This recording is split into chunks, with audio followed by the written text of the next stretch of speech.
Today we are out at one of Brown County's most historically significant landmarks that a lot of people do not know about.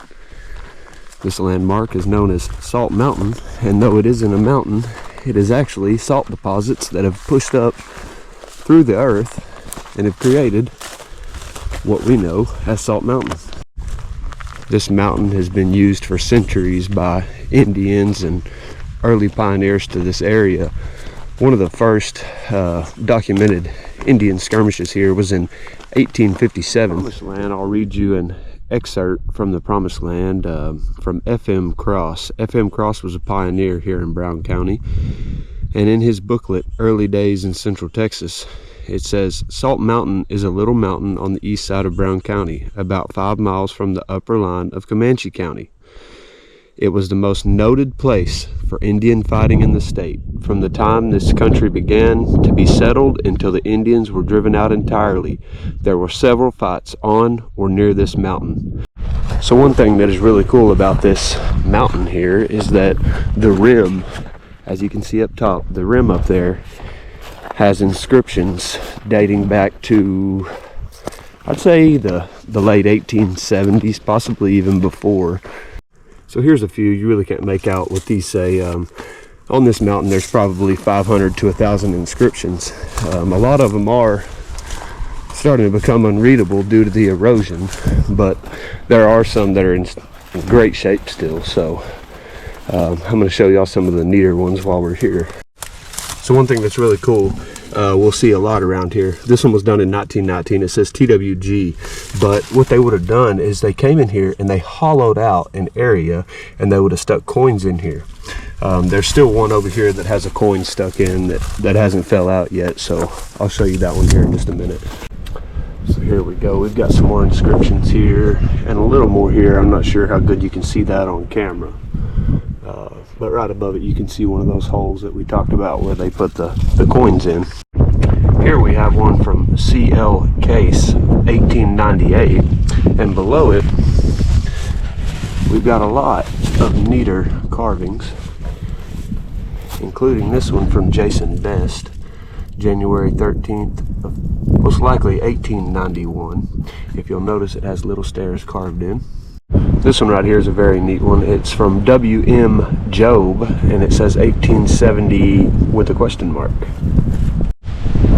So here are a few of the neater markings. As you can see here, you've got a J.N. Ryder, 1887, and beside it is one of those insets that I was telling you about that holds the coin. Right here, as you can see, it still has the silver dime in it.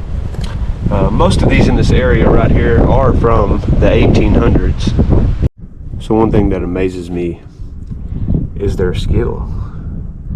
This one was from Gene R. Thompson, 1962.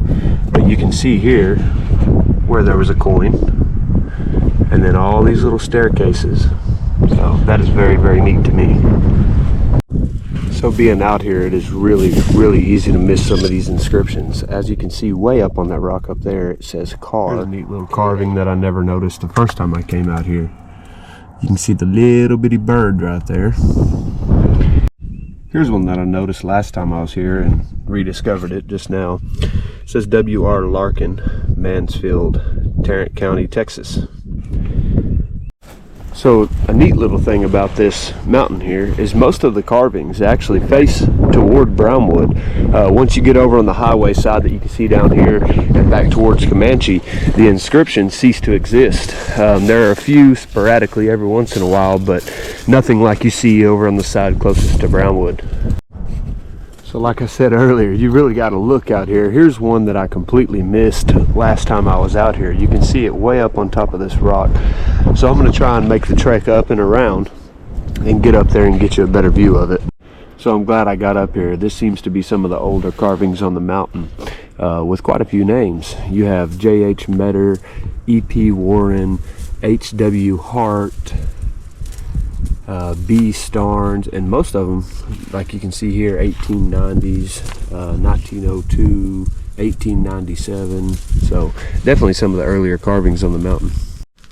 So up near this entrance, there's quite a few engravings too. I tried to get up in there to get a video of some of them, and I got swarmed by fleas, so that's definitely a den for something. And I've seen quite a few scratches up these rocks, so I hope it's not a big cat. So in this area there's a lot of neat little inscriptions. One of the neater ones is this bear head right here, and right below it you can see where there's horseshoes. There's one here, one here, one here. There's one here that you can barely see.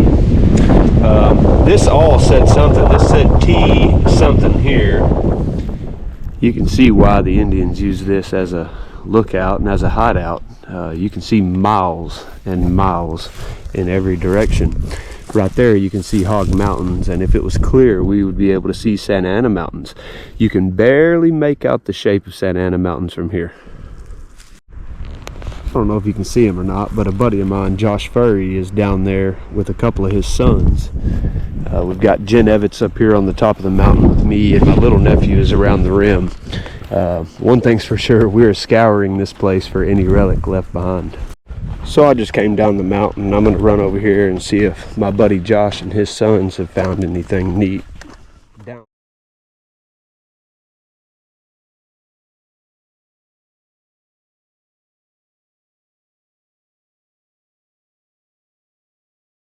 Okay, so lo and behold, I left my GoPro behind, so I'm filming with my iPhone. I'm just down the hill from Salt Mountain. You can see 1467 right here. Let me see if I can get back over here and find that point. Do not tell me I lost it. Oh no, I lost it. Oh, there it is, right here. Look at that. That's a good one right there, Peepaw. That is a good one. Been here on Salt Mountain for thousands of years, waiting for me to find it. Salt Mountain holds both historical and cultural significance as a landmark in the region. Known for its distinctive shape and towering presence, it was a key point for early settlers and Native American tribes. The mountain served as a natural guidepost for those traversing the rugged terrain, and its name is often associated with the area's rich history. Today it stands as a testament to the region's deep-rooted heritage, from its Native American roots to its role in Texas's early exploration. As we wrap up, Salt Mountain reminds us of the timeless connection between land and history, an enduring symbol of Brown County's legacy. Thanks for joining me on the journey through time, and be sure to explore more stories of our past on my Facebook page.